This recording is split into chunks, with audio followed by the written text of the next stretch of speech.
All right. What's going on, everybody? Episode 1 of whatever the hell we're going to call this podcast.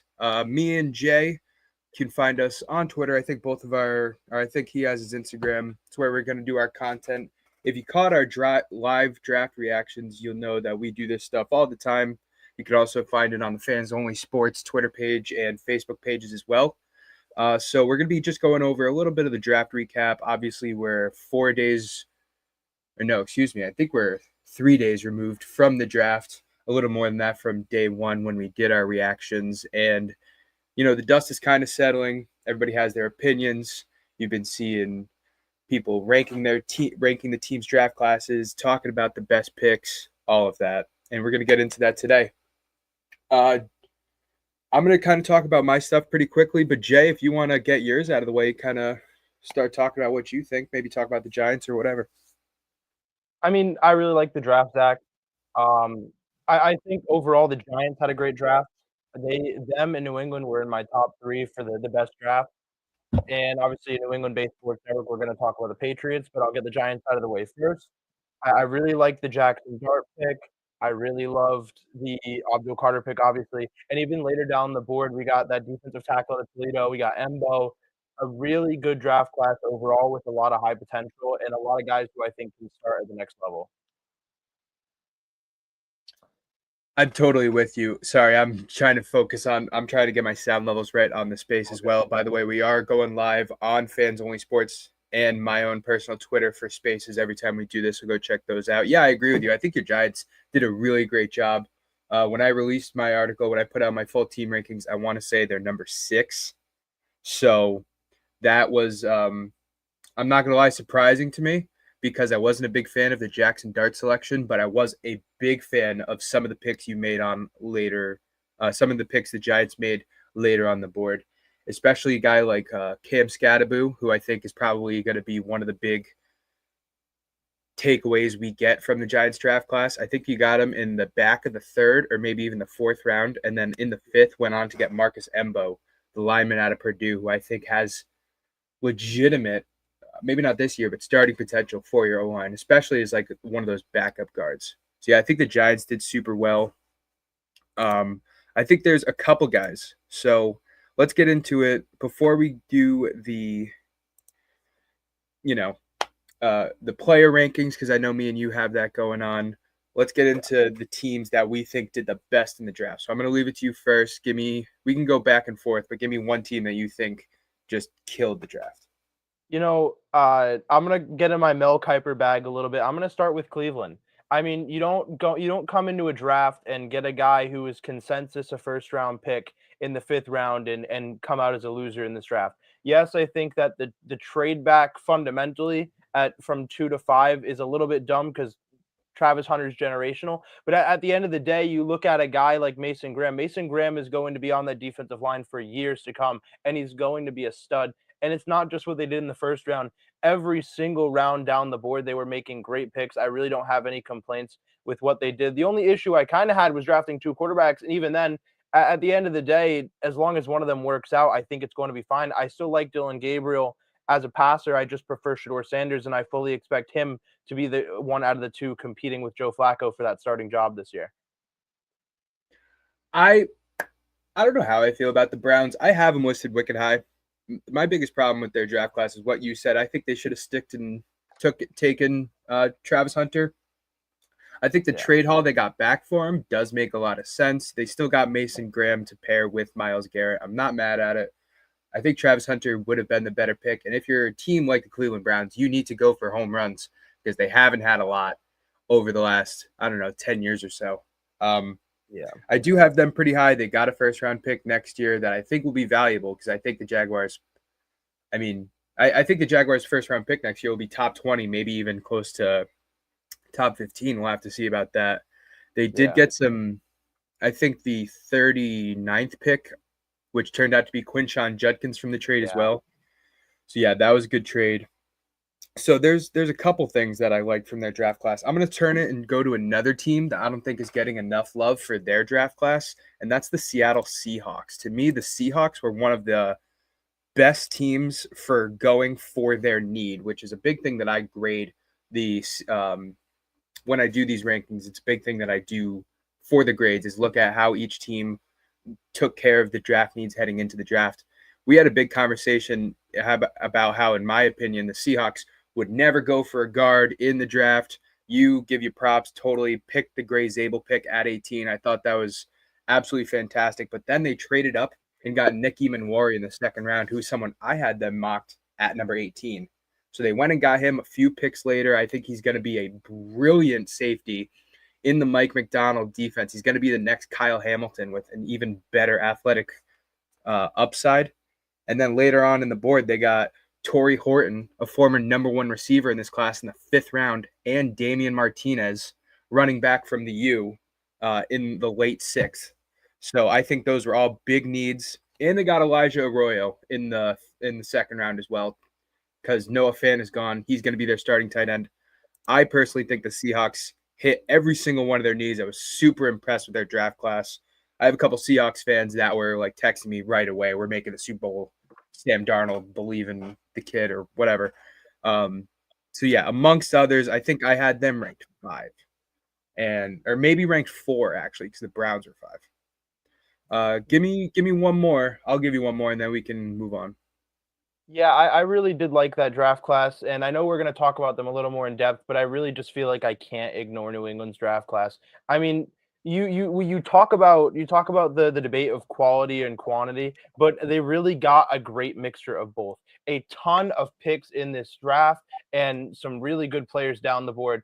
Obviously, the marquee guy is going to be Will Campbell, offensive lineman out of LSU, excuse me, offensive lineman out of LSU, and we really don't know where they're going to put him, whether it's guard or tackle. I think we kind of have I think an it's going to be idea, right but tackle.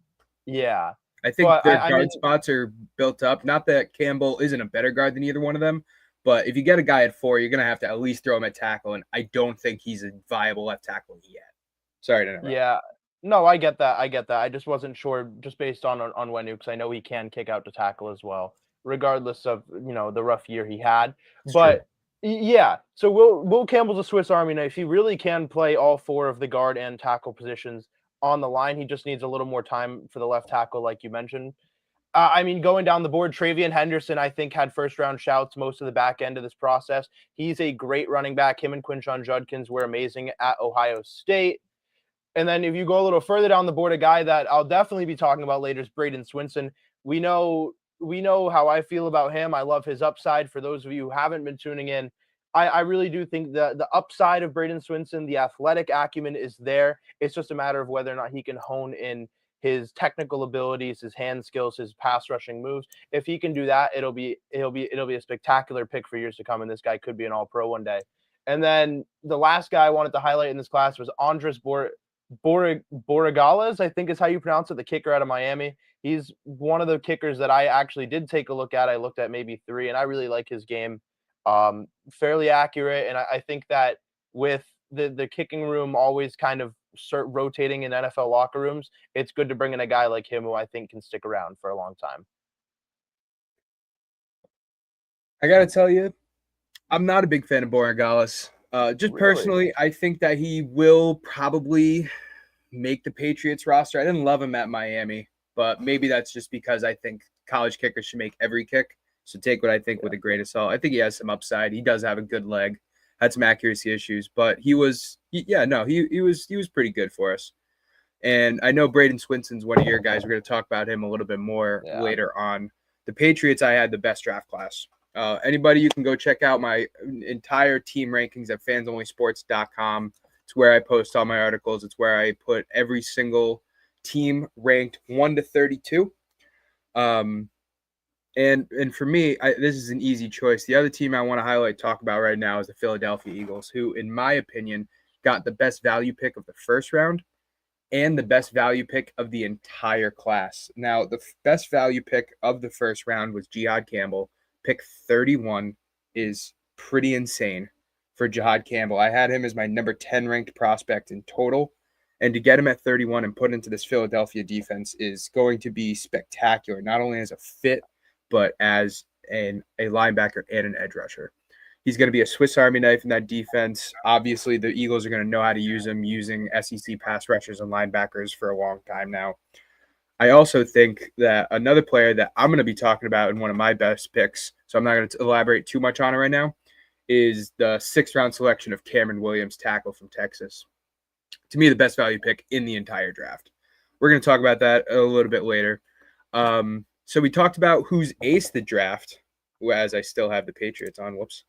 Let's talk about who failed the draft. Who, in your opinion, and we don't have to get too in-depth on it. We don't want to be too negative. Obviously, these players are still young and prospective, and we wish them the best in their careers. But being analysts, being draft somewhat amateur experts as we are, we can kind of take a look at it. And I don't know, have you been able to pick one team out of the midst to say like they didn't do what they should have, they didn't draft for need, maybe they didn't pick the guy you wanted? Any team stand out to you?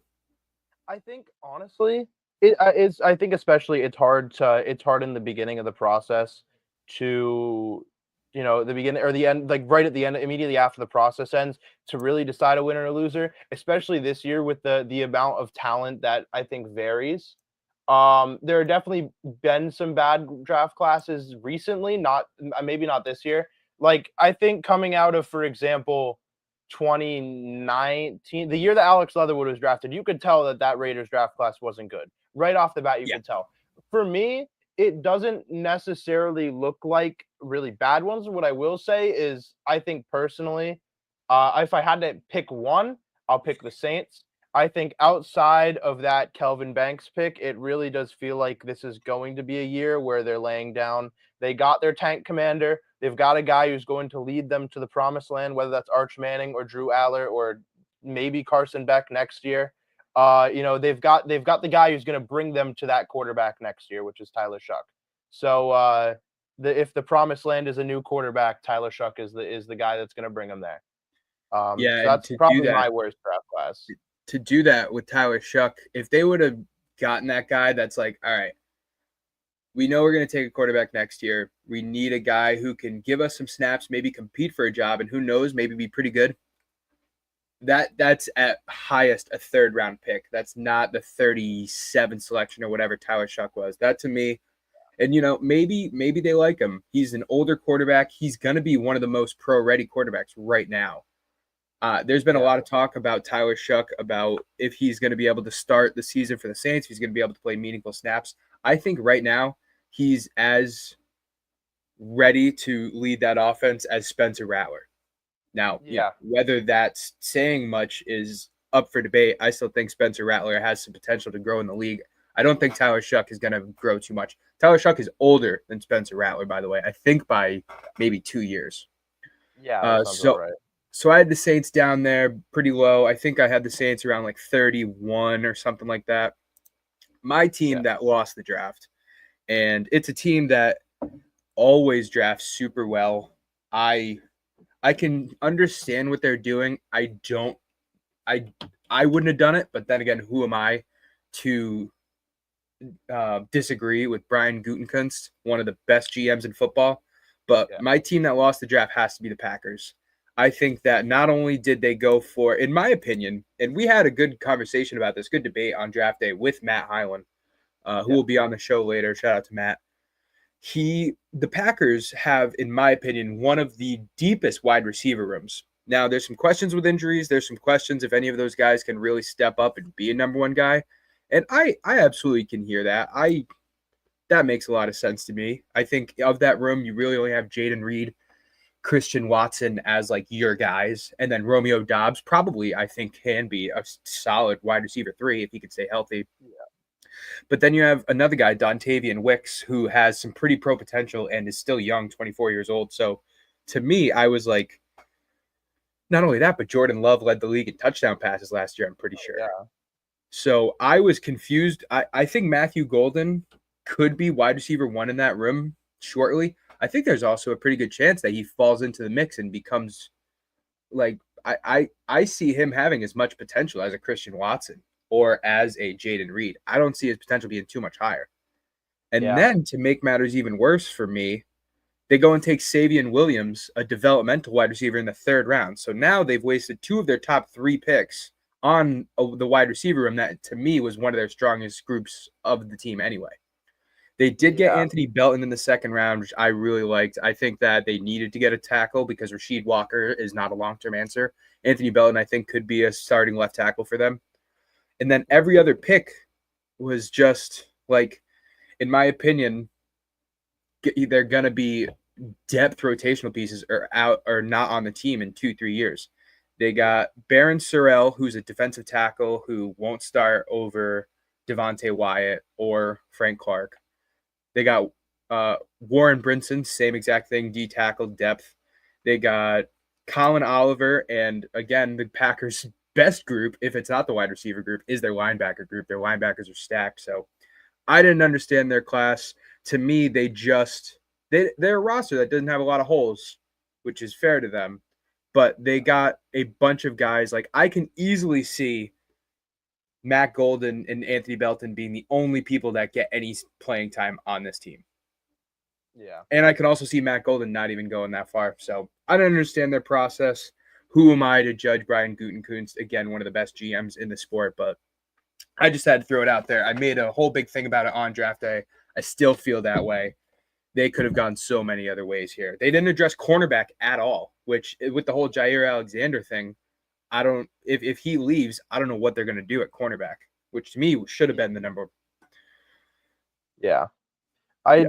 I think honestly, like I'm looking at I see the vision. I agree that Matthew Golden it's gonna be hard pressed for him to, I think, work out. I think there's the chance that it'll be good, there's a chance that it'll be decent, and there's also a chance that he just won't pan out. And that's you know, and I agree that besides him and Belton, there really isn't a lot of starting potential. And even yeah, you're right. They didn't really address the defensive back position, which they need. I mean, they brought in Micah Robinson from Tulane, but that's it. And I don't think he's even close to starting or to being a backup right now. So that to me is I agree, really concerning.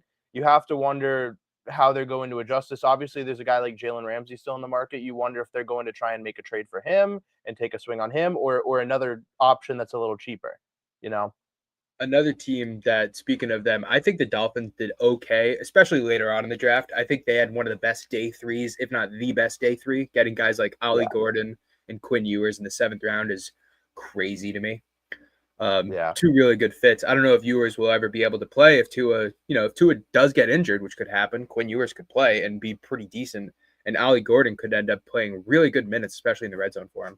But the Dolphins were the same way. They didn't get a cornerback either until like the 5th round. I didn't understand that. Not the best cornerback class for sure, but definitely some guys they could have taken flyers on a 3rd and 4th, both the Dolphins and the Packers. I think with the Dolphins, before we do move on, I obviously I love Ollie Gordon. I personally think that his 2023 season is his final form. I think that is like what he can be. What like he can be that guy in the NFL. I think it was 1,600 yards that year, and he has that Doak potential. Walker Award as a sophomore. Yeah, he has that potential to do that in the NFL, and I think that it's a great system for him to do it because he's already going to be behind A-Chain. He's not going to be asked to do it all in the world, but he can also step in. God forbid A-Chain gets hurt again. And I do like Ewers, but I agree that I don't know how much playing time he's going to get. I personally think it could be like a Joe Milton kind of thing. He'll come in for the last game and play really well, and then he might get some play for maybe a trade in the offseason. But I don't think that he'll have a ton of playing time. I don't even know if he'll be the backup week 1. He might not dress week 1 just because I don't know the quarterback room situation entirely. But I do think he's got the potential. I think right now it's Tua, and then I think they still have Skylar Thompson, but I could be wrong there. Anyway, I think Skylar Thompson's on Pittsburgh, I think. I can look at it. Oh, you know what? I think it's Zach Wilson. Oh, it is. You're right. It is. Yeah, I think Zach Wilson's the backup, and I absolutely think Quinn Ewers could play as well. The thing about Quinn is he has to stay healthy, and that was the biggest flag on him. I know he didn't have as good of a senior season or junior season at Texas as he wanted to, but he absolutely has the potential. He has a great arm. The Dolphins weren't too bad. Speaking of quarterbacks, we got to talk about the Steelers, man. They have to think they can get Aaron Rodgers, right? That is the only thing. Now, obviously, with the fall of Shedeur Sanders, who we're definitely going to be talking about soon, with the fall of Shedeur Sanders, them passing on him at 21 looks better. I'm Yeah. absolutely of the opinion they should have still taken him at 21. Derek Harmon's going to be good in that defense, even if I think Yeah. that it's kind of putting too many bodies in there. Yeah. But you know, there was they got Will Howard in the 5th round, who I think is a pretty decent backup.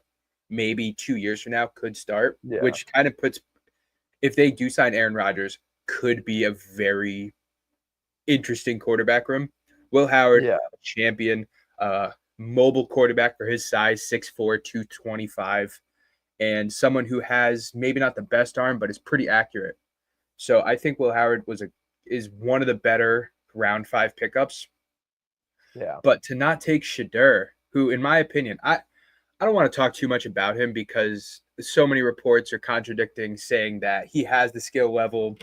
His ego makes owners not even want him on the board. But to not take Shedeur Sanders in the 3rd round, if I'm looking Yeah. at the Steelers draft class, right? The 3rd round pick, Caleb Johnson, could be an absolute tank in that offense. Yeah.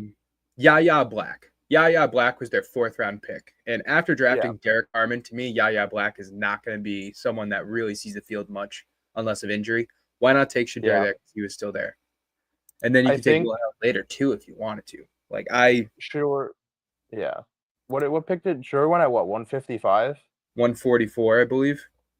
He was already off the board by the time the Steelers were up. It was Yaya Black was pick 164. Okay. Well, It'd be I Jack mean, Sawyer at even 123. My bad, my bad. no, you're Yeah, totally fine. Yeah, no, call me out when yeah, I'm yeah. wrong. Absolutely. I Okay. just think that there's a lot they could have done to trade, or even just take a guy. Not that I'm mad about the Caleb Johnson or even Yeah, Jack Sawyer pick, because I think Jack Sawyer could end up being the next TJ Watt if TJ or Alex Highsmith if one of them leaves. But to yeah, not have a quarterback, man, like it, if your defensive line is so stacked, it doesn't even matter if Mason Rudolph's your quarterback. Nothing against Mason Rudolph, but even I don't even think the Steelers and Mike Tomlin can get 9 wins out of Mason Rudolph. That's just my opinion. I understand that. I can get behind that to an extent. I want to see how they do with Rudolph before I pass any judgments because I've seen a little bit of upside from him before he went to Tennessee. I just want to see if it's going to be the same Mason Rudolph or if it's from Pittsburgh or the same one from Tennessee before I really cast a judgment on him if they don't get Rodgers. Yeah, maybe you're right. The Steelers obviously are one of the best organizations. They've done it for so long. Maybe they can. Boosting up the defense and getting a running back like Caleb Johnson, who again we'll talk about in a minute. And Yeah. that's actually the perfect segue because I was just about to ask you, now that we're done with the teams, I want to ask you who your favorite picks in the draft were. Yeah, again, if we've been doing 3, give me like 3 of your best picks, either best value or just your favorite fits, whatever that stand out to you. So I went for 3 value picks. None of my picks came earlier than the 3rd round. The first one, we'll stay with Pittsburgh, is Caleb Johnson.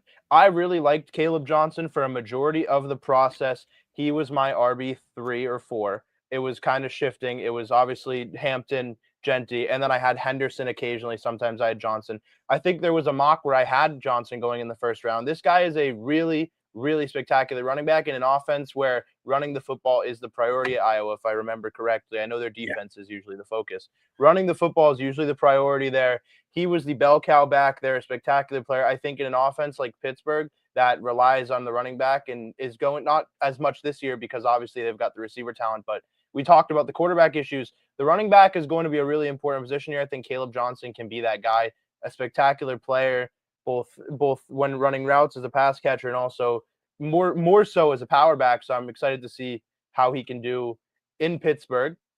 And then the next guy I want to talk about, go over to New England, Braden Swinson. I talked about him a little bit before. I think Braden Swinson is a dog.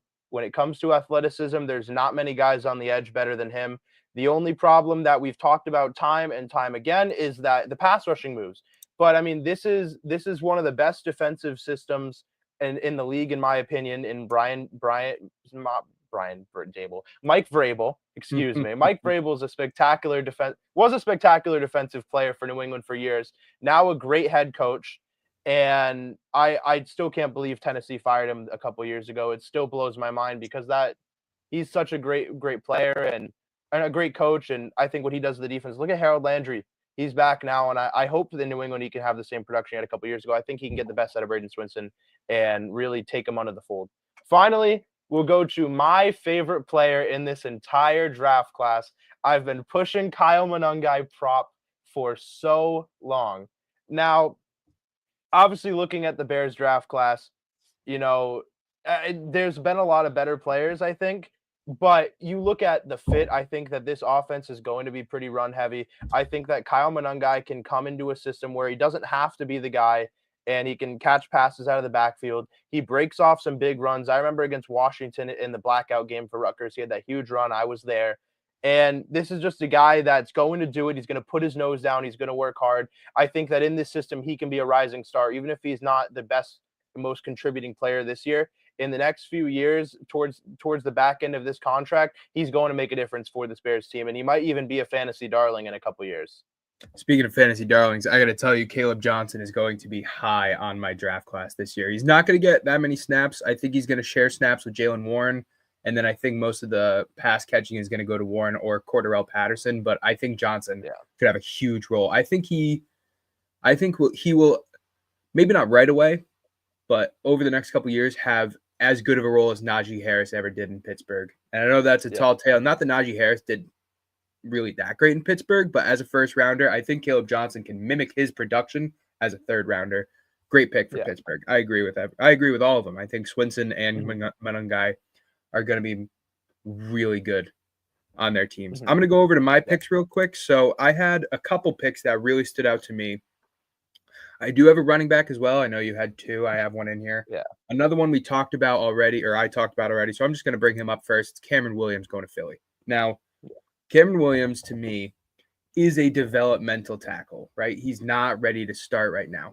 But that's why going to Philly is so perfect. We know Philly, Howie Roseman loves to draft players, sit them for a year, and then have them blossom in their sophomore year. Yeah. With Lane Johnson's retirement, right tackle for Philly, imminent, probably after next season. Yeah. We could see a thing similar to Jason Kelce when, they didn't win the Super Bowl and then he retires. I think that's probably likely. With Lane Johnson retiring soon, Cameron Williams has a similar build and similar intangibles as Lane Johnson. People in Texas love this guy. They obviously had Kelvin Banks holding down the left tackle.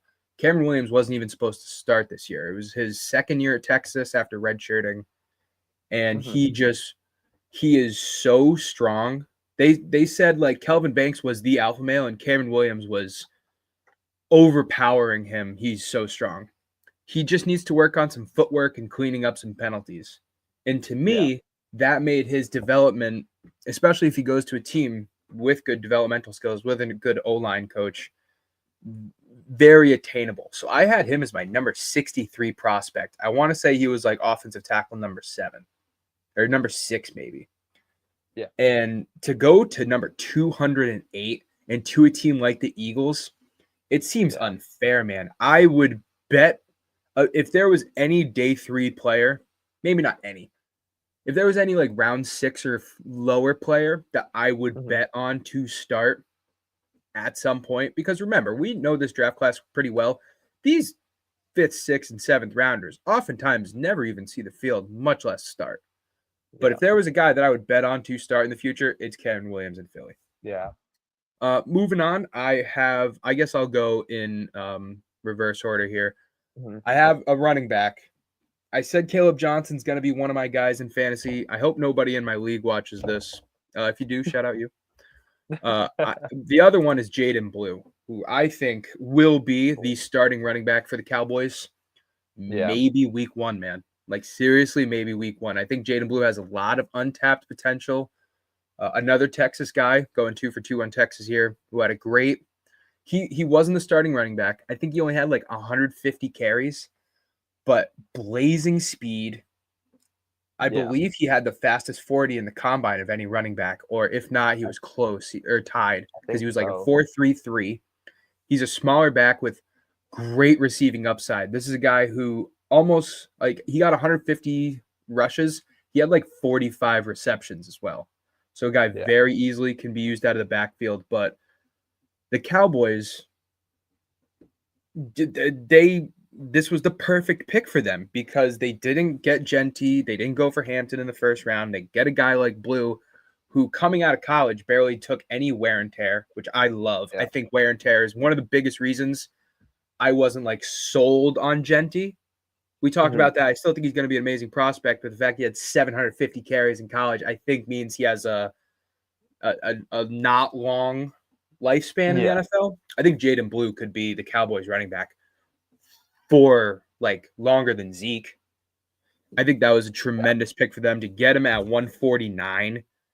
To me, was insane. Again, my number 119 prospect, I had him. They got him at 149. A beautiful fit, a receiving back as well, which they don't have in Dallas as well. I think this guy.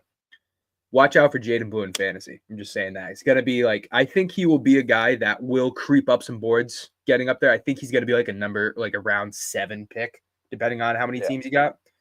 I'm going to be drafting him early. Oh And then yeah. the last guy I want to talk about, my ace. I don't love the fit, but I think this guy dropped way too far for his skill level. And I know what you're going to think. It's not Shedeur Sanders. I think that was a steal, but I'm going to get into that a little bit later. Why that's like, people say it's the best fit for him. I don't agree. We're going to get into that later. The guy I want to talk about, the biggest steal of the draft to me was Will Johnson at 47 to the Cardinals. A guy that, while we were doing our live draft reactions, from pick 13, maybe, we were talking Will, like, oh, this could be Will Johnson. Oh, this should be Will. Oh, this could be Will. Wow, it's not Will Yeah. Johnson. Guy from that. Now, there's some injury concerns. He had a knee injury that I guess he's been harboring. People also don't love that his arms aren't long, which to me is not the biggest. It's not like a tackle. It's not like Will Campbell's arms aren't long. Will Johnson won't be a press corner in the NFL. Boo-hoo, so sad. He's the best zone corner in this draft.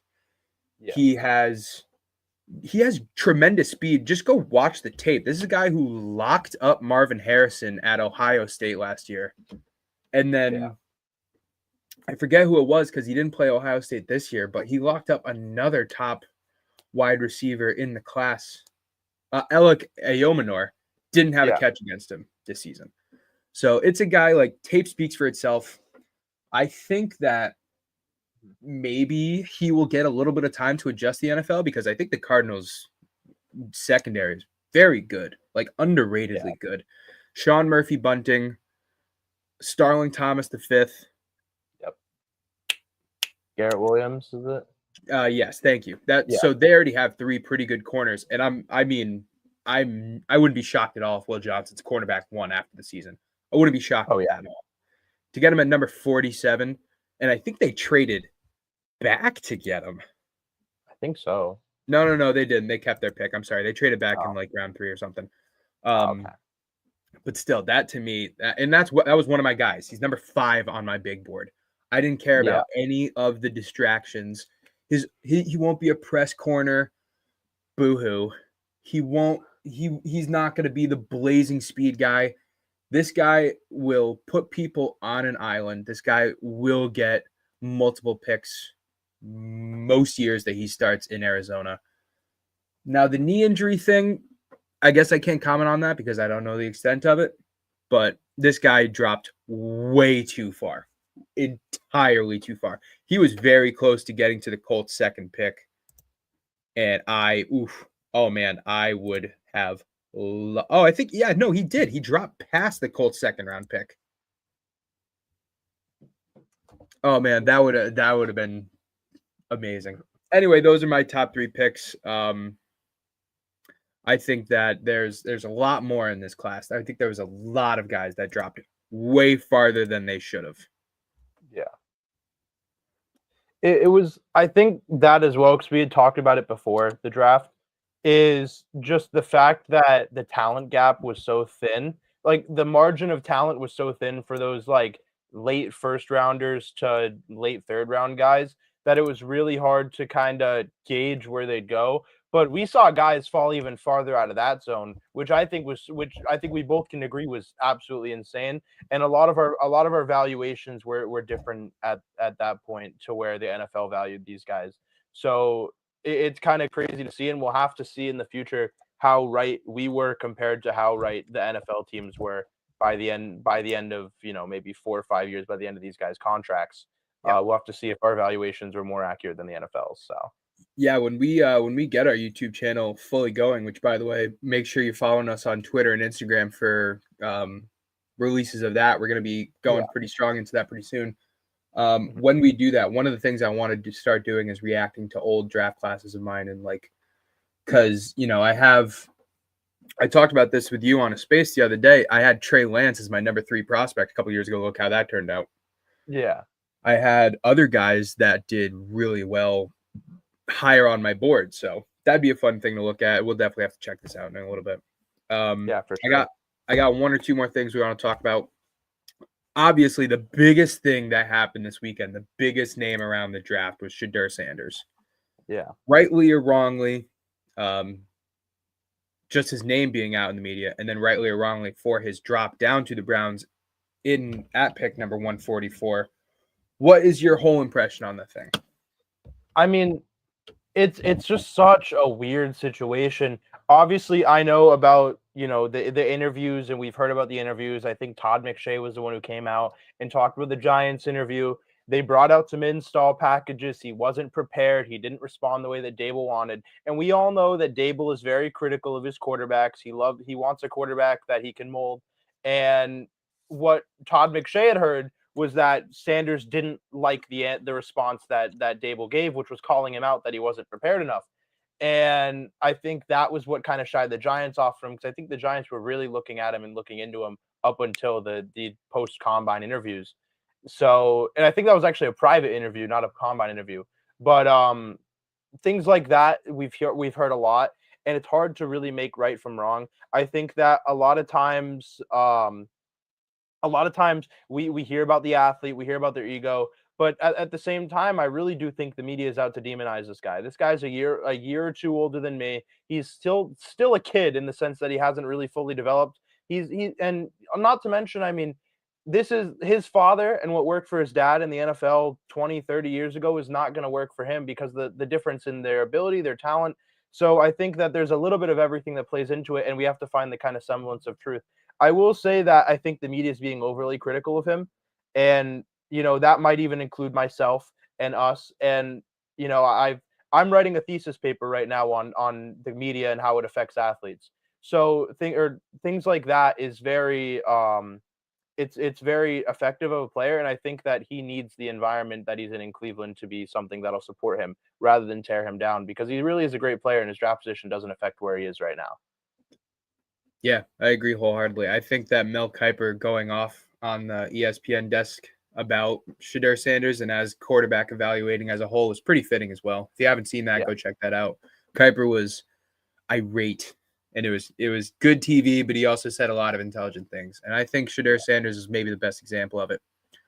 I keep going back to the comparison, and I know it's a ungodly comparison to compare Shedeur Sanders with a future Hall of Famer.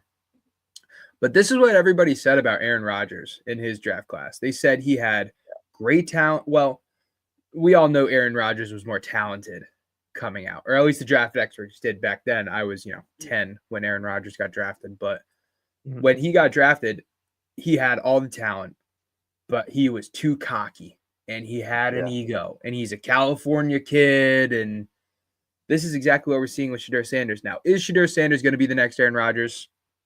Probably not. Could he? He has a chance. He has unbelievable toughness.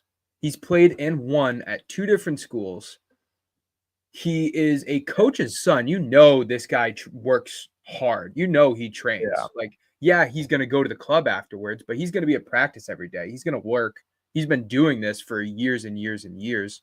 Yeah. I think maybe this is a very good experience for him. I hope Shedeur Sanders takes this the right way, because I think it's a humbling experience, not only to be drafted so late in the draft, but to also go to Cleveland, which is not. I mean, Cleveland's a city, but it's not Denver or Yeah. Houston or LA or Chicago or Boston or any of these big cities that I'm Yeah. sure Shedeur would have loved to go to. It's Cleveland, and the spotlight's going to be on him from day one. Week one preseason mini camp.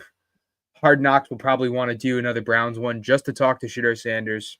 Yeah. Spotlight's going to be on him. I think it's a humbling experience.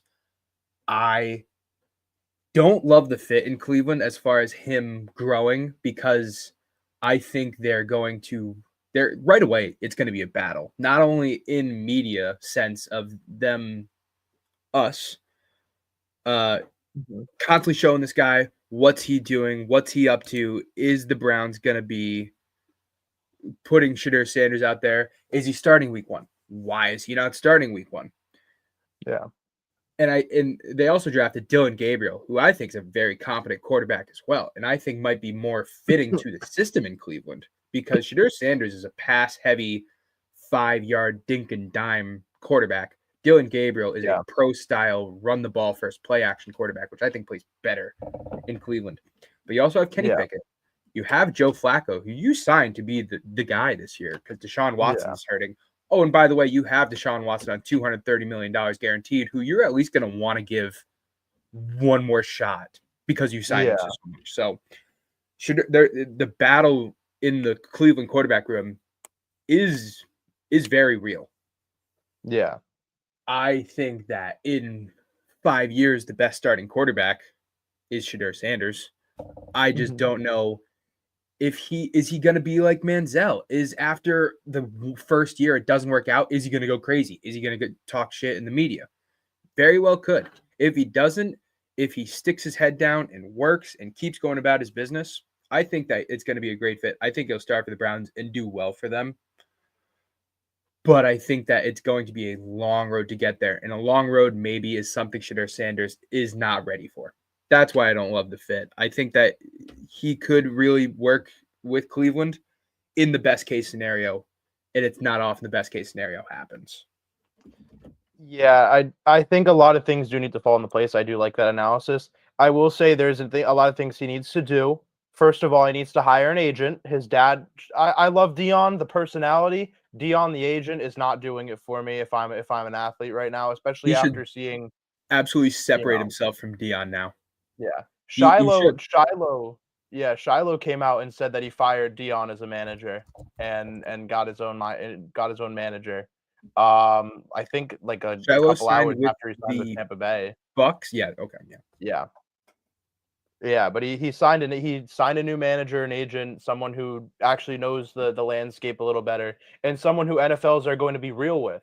Because here's the thing: is the NFL loves Dion. They're not going to tell Dion the truth. They're going to tell Dion what he wants to hear, and that's exactly what happened this entire draft process.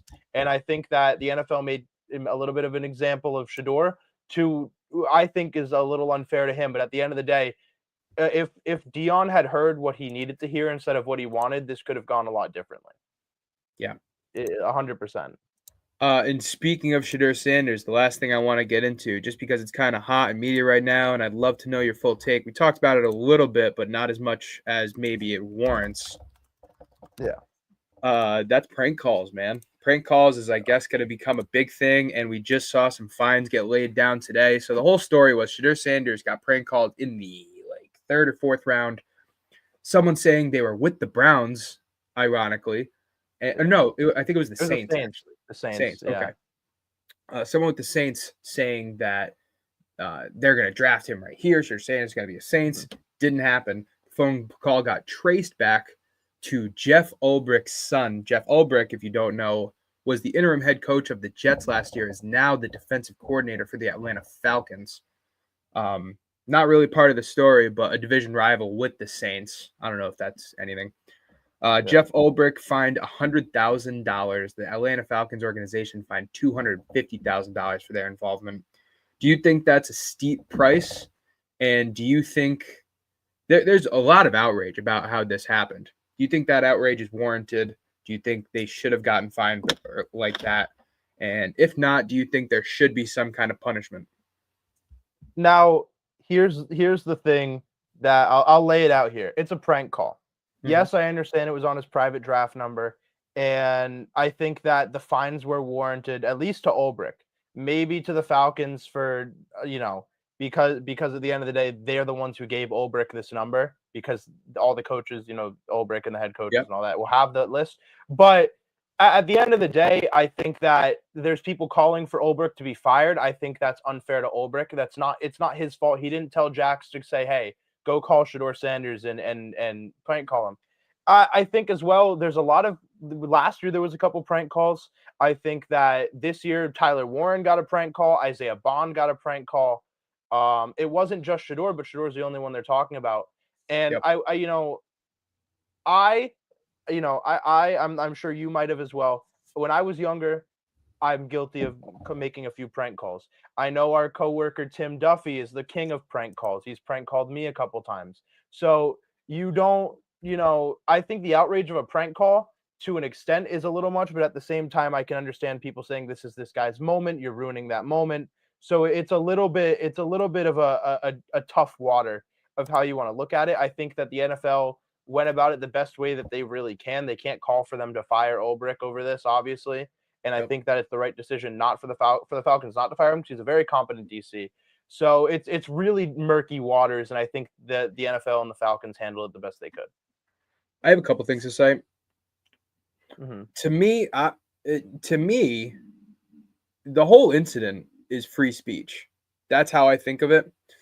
Can Yeah. you kind of slander the kid? Was it a I almost said was it a mean thing to do, a rude thing to do? Absolutely. Yeah. This is a 21-year-old kid who prank called a guy in one of the worst weekends of his life, a guy that had multiple TV cameras following him around for 72 hours. Yeah. I don't know how he thought he was going to get away with it either. They took a video of him doing it, so Right. yeah.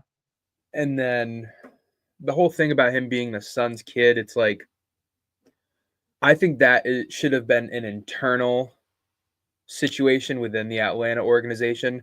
I personally don't think Atlanta should have gotten fined.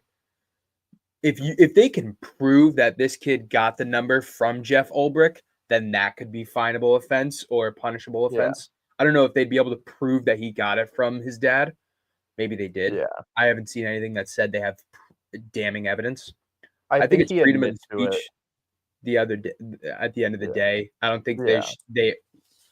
I think the kid literally, him and Jeff Ulbrich, could hire a First Amendment lawyer and get all this thrown out. I think that would cause a lot more media damage than they would want. I think they're probably happier just paying the $100,000 fine. Yeah.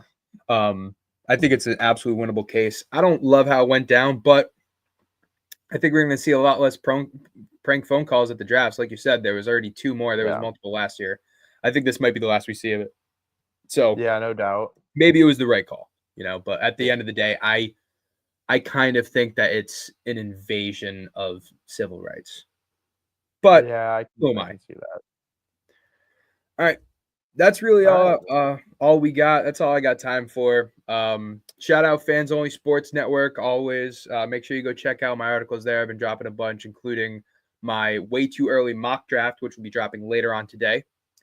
I do not have Arch Manning as my number 1 pick, by the way. That's interesting. Yeah.